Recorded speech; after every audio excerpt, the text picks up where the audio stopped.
Are you serious? Are you serious? West Virginia, we've got breaking news. This happened last night, and I was contacted last night on my Facebook page. But this morning, we're beginning to understand the gravity of this horrific chemical spill in West Virginia. A chemical spill along the West Virginia River has triggered a tap water ban. A tap water ban for 300,000 people. Have you heard about this on the national media?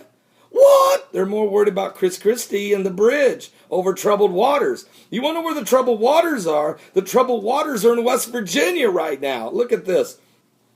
There's been a ban on all tap water drinking for 300,000 people. They're shutting down the schools, the bars, the restaurants.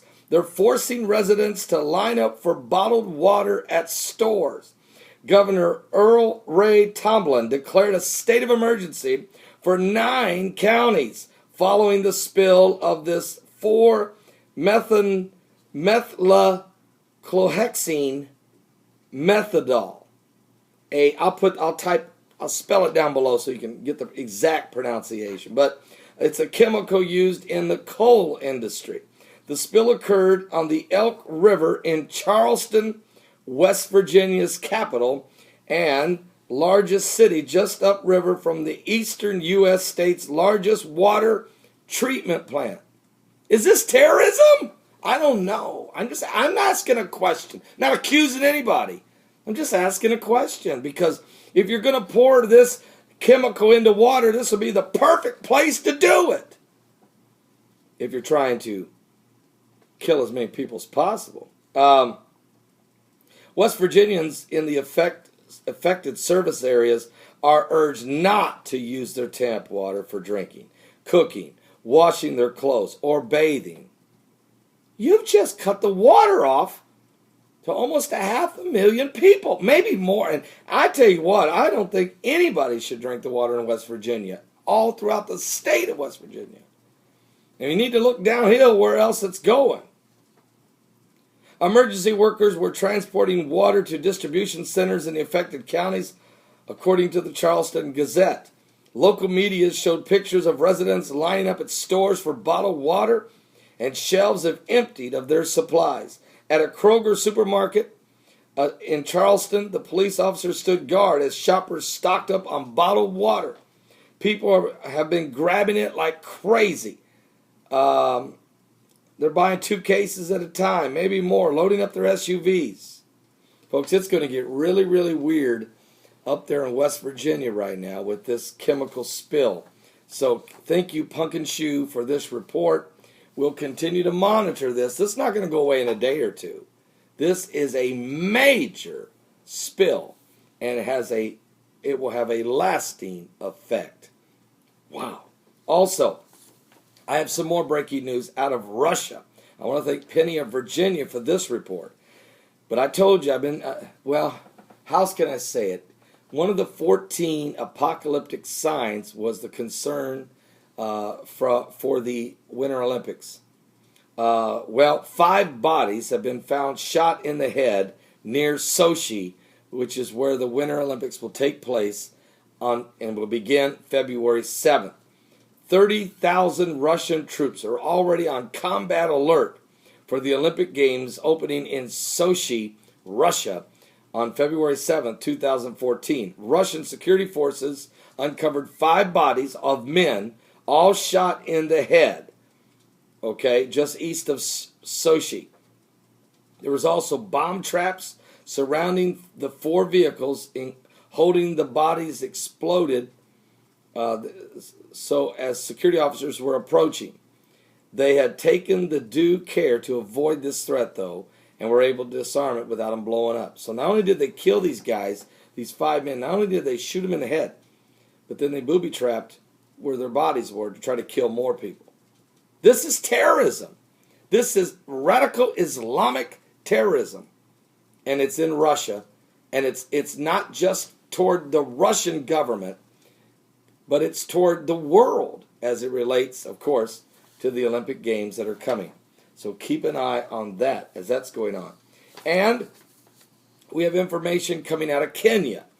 30 al-Shabaab rebels have been killed in a Somalian air raid, according to Kenya's reports. Nairobi, Kenya said Friday it had killed at least 30 al-Shabaab rebels, including top commanders, in an air raid on a training camp over in Somalia. The raid took place last night, January the 9th, 2014, at a Shabaab camp there in Somalia, about 390 miles northwest of the Somali capital of Mogadishu, and near the border of Kenya and Ethiopia.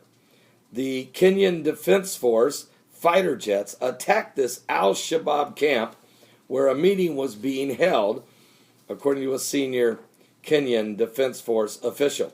The initial battle damage assessment indicates more than 30 al-Shabaab militants killed in this raid. So again, violence continuing. Some nations trying to fight the war against terror. But when you're dealing with Al-Qaeda or Taliban or Hezbollah or Hamas or Al-Shabaab or Boko Haram up in Nigeria or any of the other offshoot groups, you're dealing with radical Islam. You're dealing with a spirit of darkness.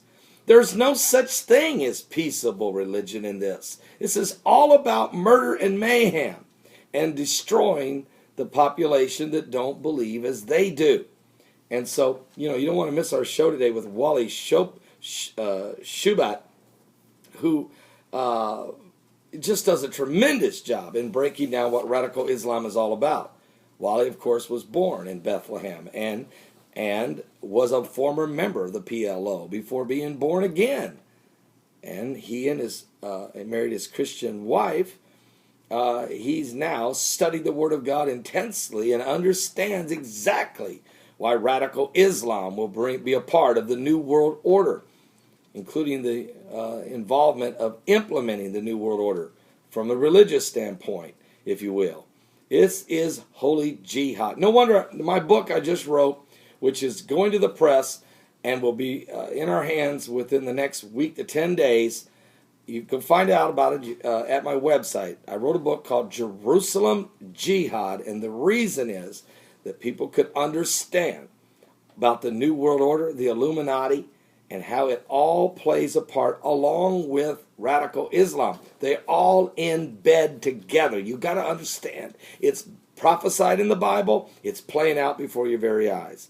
So don't miss today's broadcast today from 12 noon to 3 p.m. Eastern with our guest, Walid Shubat, who will be speaking. Remember, he was there in the Six-Day War in 1967, and I'm sure that he can tell us a lot. Just sit back and listen to the powerful presentation and explanation from the Word of God and what's happening to our Christian brothers and sisters and Jews around the world. I'm Pastor Paul Begley. Pray one for another. This world is falling apart into chaos.